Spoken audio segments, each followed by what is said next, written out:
अब सभी को जय मसीह। और आज हम पढ़ेंगे यूहन्ना की पहली पत्री उसके 3 अध्याय उसकी 11वीं आयत से पढ़ेंगे। और आज का हमारा टॉपिक है एक दूसरे से प्रेम रखो। और यहाँ पर 3 अध्याय उसके 11 आयत से पढ़ते वहाँ पर लिखा है, क्योंकि जो कोई सुसमाचार तुमने आरंभ से सुना वह यह है कि हम एक दूसरे से प्रेम रखें और कैन के समान ना बने जो दुष्ट से था और जिसने अपने भाई को घात किया। हालेलुया। हम प्रार्थना करें। धन्यवाद मेरे ईश्वर राजा प्यारे पिता परमेश्वर, आज के वचन आज के कलाम से मेरे पिता हर एक से बातें कर प्रभु जी। आपके बेटा बेटी जो भी देखे सुने पिता आज का वचन पिता आशीष होने पाए पिता, और वो अपने परिवार से, अपने कुटुंबियों से, अपने पड़ोसी से प्रेम करने वाले बने और प्रेम में बढ़ते जाए पिता परमेश्वर, क्योंकि आपने कहा प्रेम ही परमेश्वर है पिता। इनके जुर्म तरह प्रेम बना रहे प्रभु जी, और आज से प्रेम के साथ प्रार्थना वचन में बढ़कर आपके राज्य की वारिस बने। ऐसा होने दे मेरे ईश्वर राजा। सभी को आत्म सौंपते मैं अपने आत्म सौंप, आप मेरे मुख से होकर बोले पवित्र आत्मा मदद और सहायता कर। ये प्रार्थना दुआ यीशु तेरे मीठे मधुर नाम से मांगते हैं, आमीन।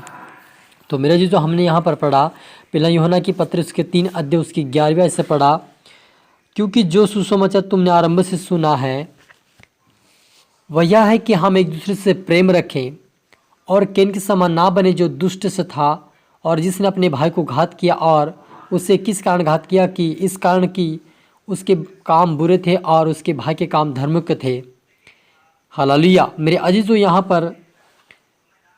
पर यूहन्ना कहता है कि हमें एक दूसरे से प्रेम रखना है और एक दूसरे से प्रेम रखना है और हमें कैन के समान नहीं बनना है। मेरे अजीजों, जब हम देखते हैं कि कैन और हाबिल जो सृष्टि का आरंभ से आदम का जो परिवार था वो कैन और हाबिल था। उसमें से जो बड़ा था कैन और छोटा हाबिल था। और जो कैन था वो परमेश्वर के भेंट के लिए उन्होंने कुछ, वो किसान था इसलिए कुछ उसके जो भी धान था उसमें से ले गया, और जो हाबिल था भेड़ बकरी को चरवाता इसलिए अच्छा सा भेड़ ले गया।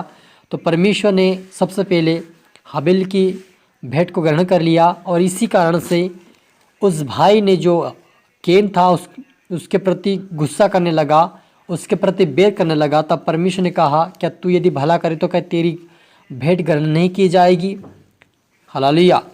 और यदि तू इस प्रकार से गुस्सा करेगा तो द्वार पे पाप छिपा रहता है और वो तेरी ओर लालसा करेगा और तू उसकी ओर प्रभुता करेगा, तेरे ऊपर वो प्रभुता करेगा।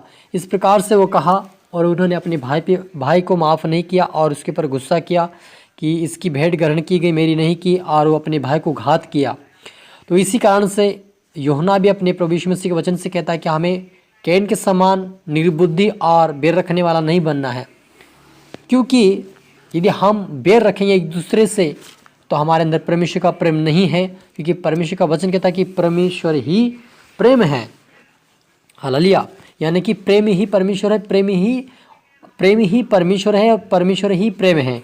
तो यहाँ पर आगे लिखा कि हे भाइयों, यदि संसार तुमसे बैर रखता है तो अचंभ ना करना। हम जानते कि हम मृत्यु से पार होकर जीवन में पहुँचे हैं, क्योंकि हम भाइयों से प्रेम रखते हैं। जो प्रेम नहीं रखता वह मृत्यु की दशा में रहता है।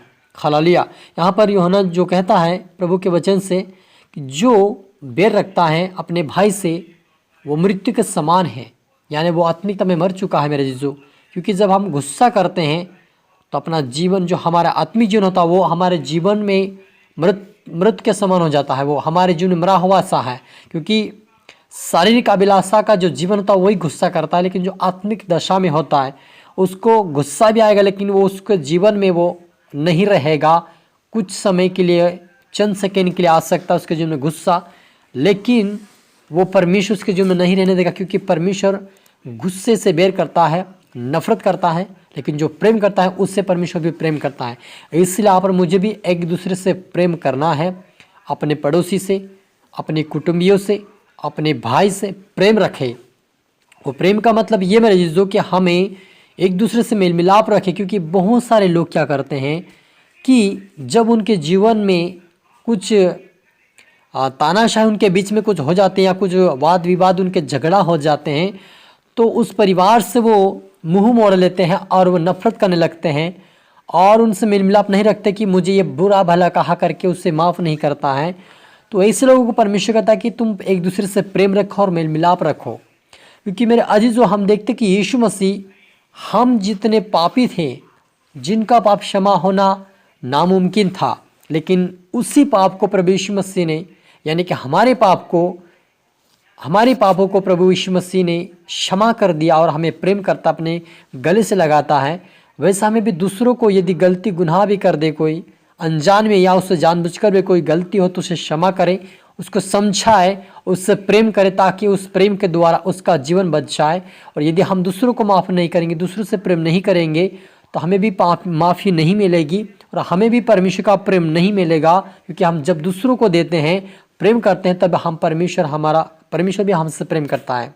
क्योंकि प्रभु ने कहा कि जैसे तुम बोओगे वैसे तुम काटोगे। यदि हम प्रेम करेंगे, प्रेम की भाषा बोलेंगे, प्रेम को बोएंगे, तो हमेशा हम उस प्रेम को काटेंगे और वही प्रेम हमें परमेश्वर हमसे करेगा।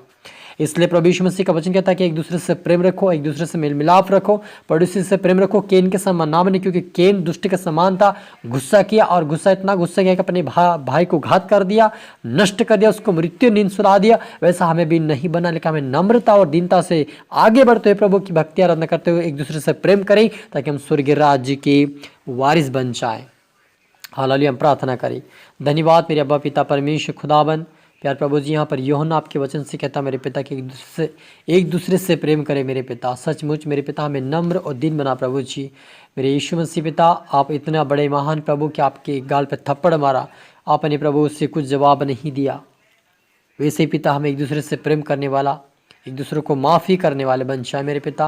और आपके बेटा बेटी जितने देख रहे सुन रहे प्रभु जी, आज के वचन से वो आशीष पाए मेरे पिता, और नम्र और दिन हो जाए मेरे पिता। एक दूसरे से प्रेम करने वाले बने, नम्र बने, एक दूसरे की मदद करने वाले बने, एक दूसरे को माफ़ करने वाले बने और आशीष का बने पिता। परमेश्वर के जीवन में आज का वचन प्रभु बदलाव लेकर आए पिता। इनका जीवन, इनका परिवार पूरी तरह से बदले, उनके बीच में तेरा प्रेम की आत्मा पिता परमेश्वर कार्य करने पाए और ये प्रेम में बढ़कर आपके राज्य की वारिस बने। सामने दे मेरे ईश्वर आजा सभी को तेरा आत्मा सौंपते मेरे पिता। यीशु मसीह आप मेरे मुख से होकर बोले मेरे पिता, और मैं अपना पुत्र आत्मा देते हुए प्रार्थना दुआ यीशु तेरे मीठे मधुर नाम से मांगते हैं, आमीन। तो मेरे अजीजों, मैं आशा करता हूं इस वचन से प्रभु आपसे बातें किया होगा और आप इसे दोबारा सुने, लाइक करें, शेयर करें, सब्सक्राइब करें, ताकि प्रभु आपको दुगनी आशीष दे। फिर आप सभी को मेरी तरफ से गॉड ब्लेस यू ऑल। अगली वीडियो मिलता है, फिर आप सभी को मेरी तरफ से जय मसीह की।